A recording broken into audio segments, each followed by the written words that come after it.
दोस्तों नमस्कार। 2024 का इलेक्शन दिन है 16-17 महीने, सीटें हैं 543।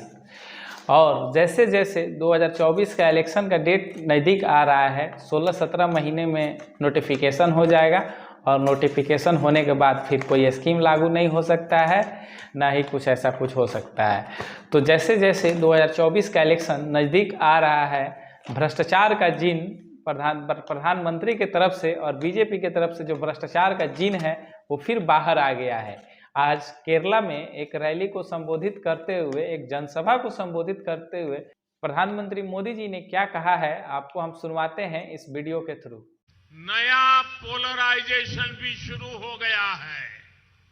भ्रष्टाचार और भ्रष्टाचारियों को बचाने के लिए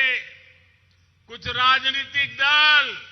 खुल करके सामने आ गए हैं, संगठित होने का प्रयास कर रहे हैं। केरला की जनसभा को संबोधित करते हुए प्रधानमंत्री मोदी ने फिर से आज भ्रष्टाचार का जिन निकाला है और पार्टिकुलरली भ्रष्टाचार का जिन इसलिए निकाला है, उन्होंने अभी हाल ही फिलहाल बिहार में जो महागठबंधन की सरकार बनी है और बीजेपी सत्ता से बाहर हुई है, तो प्रधानमंत्री मोदी को या फिर पूरे बीजेपी को कहीं ना कहीं ये डर सता रहा है कि ये जो महागठबंधन बना है उनको बिहार में एक भी सीट न आए या 4 से 5 सीट पे सिमट कर रह जाए। इस वजह से उन्होंने भ्रष्टाचार के ऊपर क्वेश्चन करना शुरू किया है और उन्होंने कहा है, आपने सुना भी, कि जैसे जैसे मतलब एक नया पोलराइजेशन हो रहा है जिसमें भ्रष्टाचारियों को बचाने के लिए सारे विपक्ष के नेता एकजुट हो रहे हैं। प्रधानमंत्री मोदी के इस बयान का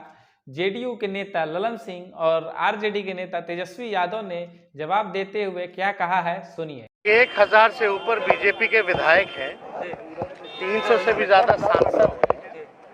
किसी एक के घर भी छापा पड़ा। जेडीयू के नेता ललन सिंह और तेजस्वी यादव ने दोनों ने एक ही सवाल किए हैं, गोल्ड मटोल एक ही सवाल है कि जो बीजेपी में जाता है वो बीजेपी से वॉशिंग मशीन की तरह साफ होके निकलता है। जैसे मान लीजिए जो बीजेपी में शामिल हुआ और बीजेपी का जो हेडक्वार्टर है दिल्ली में, वहाँ अगर ज्वाइन किया, उसके बाद वहाँ से निकला, मुख्यालय से जब बाहर आया तो वॉशिंग मशीन में जैसे कपड़ा बाहर आता है वैसे ही उससे भ्रष्टाचार का धब्बा उसके ऊपर से बाहर आता है। तेजस्वी यादव ने भी मोदी बीजेपी को ये कहा है कि आपके पार्टी में, बीजेपी की पार्टी में कम से कम 1000 से अधिक विधायक हैं और 400 से ज़्यादा सांसद हैं अगर हम लोकसभा और राज्यसभा के सांसदों को जोड़ दें तो। लेकिन इतने लोगों में, इतने नेताओं में एक भी के नेता के घर न सीबीआई का छापा पड़ा न ईडी का छापा पड़ा। इस कंटेक्स्ट में मेटा पब्लिक आपको ये बताने जा रहा है कि असल में ये भ्रष्टाचार का जिन जो है अभी से बाहर क्यों आ रहा है। बीजेपी का और इस करंट में जो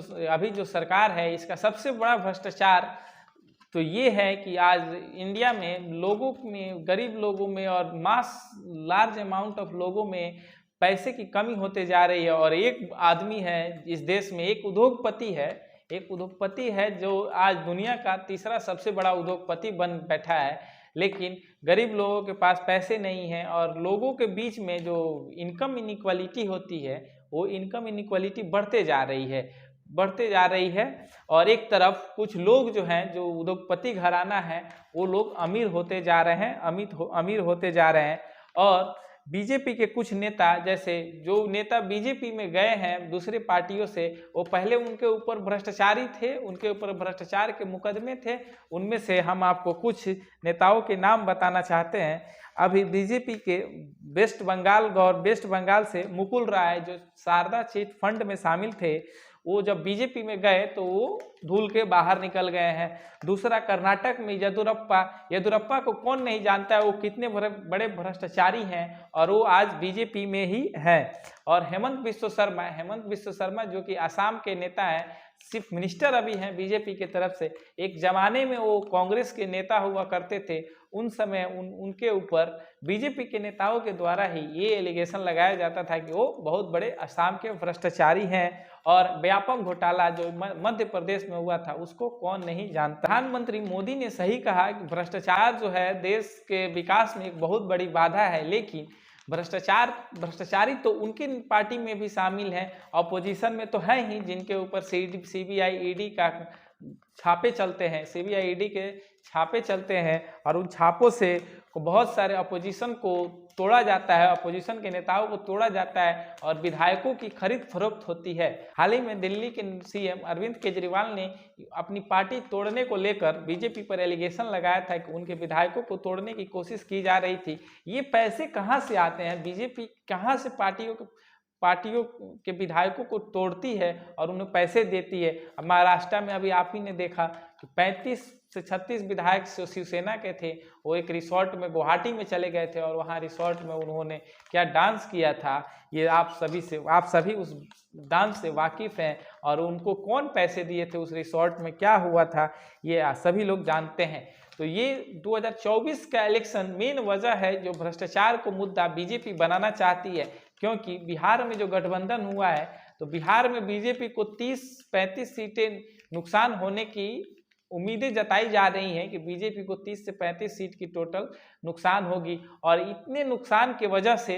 यूपी भी डैमेज हो सकता है और बंगाल तो है ही, वहाँ बंगाल में बीजेपी अभी तक ममता दीदी के किले को भेद नहीं पाई है। अब देखते हैं आगे क्या होता है, लेकिन बीजेपी का 2024 का इलेक्शन बहुत कठिन भरा होगा और मोदी के लिए ये सबसे बड़ा चैलेंज होगा कि मोदी अगर 2024 इलेक्शन हार जाते हैं और बीजेपी सत्ता में नहीं आती है तो फिर बीजेपी में जो गए भ्रष्टाचारी हैं, जो मुकुल राय हो गए, येदियुरप्पा हो गए, बहुत सारे ऐसे नेता हैं, उन सबों के ऊपर भी अगर जो नई सरकार बनती है और सीबीआई ईडी जैसे अभी काम कर रही है, अगर उस समय काम करेगी तो बीजेपी के बहुत से सारे नेता सलाखों के पीछे होंगे। अब देखते हैं ये क्या होता है, ये आने वाला वक्त ही बताएगा। देश में कौन से पार्टी में कौन नेता भ्रष्टाचारी हैं, आप कमेंट करके कमेंट सेक्शन में बताइए। क्या बीजेपी दूध की धुली हुई है या अपोजिशन के नेता दूध के धुले हुए हैं? और अपोजिशन का एक फ्रंट जो है अभी समाजवाद और धर्मनिरपेक्षता के तौर पे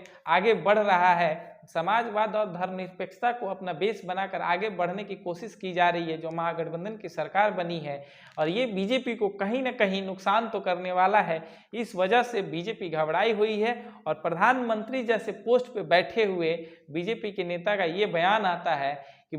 विपक्ष में एकजुटता आ रही है कि ये बीजेपी को नुकसान कर सकता है। आज का एपिसोड कैसा लगा कमेंट करके कमेंट सेक्शन में बताइए, और अगर आप चैनल पे पहली बार आए हैं, नए हैं, तो मेटा पब्लिक आपसे ये आग्रह करता है कि आप इस चैनल को सब्सक्राइब करें और ज़्यादा से ज़्यादा सपोर्ट करें और इस वीडियो को ज़्यादा से ज़्यादा लोगों के बीच में शेयर करें